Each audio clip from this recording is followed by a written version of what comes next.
Good morning दोस्तों। आज हम लोग जानेंगे राइस ट्यूब के बारे में कि राइस ट्यूब का रोल कब है, राइस ट्यूब को कब चेंज कर देना चाहिए और लॉन्ग टर्म में राइस ट्यूब के क्या कॉम्प्लिकेशन हो सकते हैं। तो पहले तो हम जान लें कि राइस ट्यूब को फीडिंग ट्यूब या नेज़ोगैस्ट्रिक ट्यूब भी कहते हैं।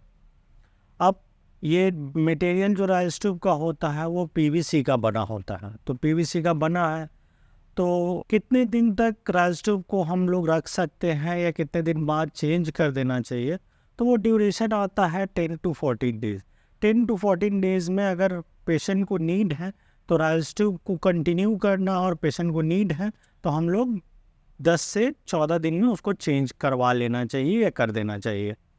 अब अगर देखें कि यूज़ की बात, तो राइस ट्यूब का यूज़ क्या क्या है।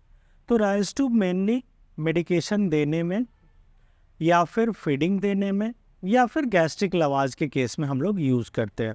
अब हम लोग आते हैं वैसे कंडीशन में जहाँ पे हम लोगों को मेडिकेशन या फीड देने की ज़रूरत होती है।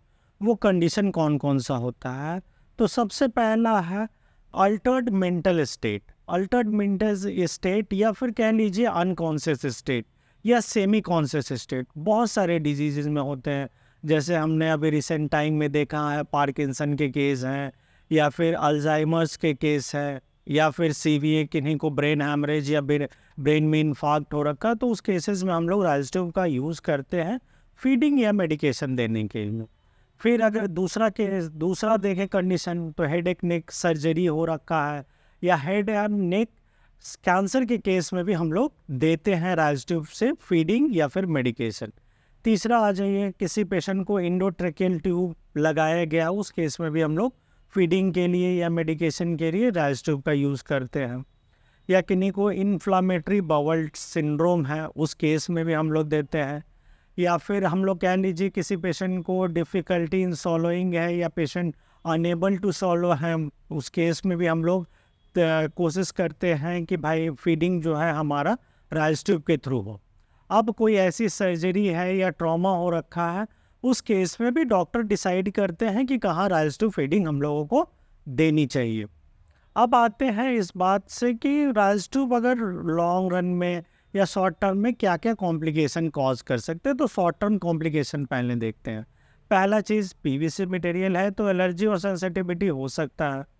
लगाते समय प्रिकॉशन अगर थोड़ा सा भी ना रखा जाए तो फिर ट्रॉमा भी हो सकता है, साइनस इन्फेक्शन हो सकता है, ब्लीडिंग हो सकती है। ये सब शॉर्ट टर्म में है।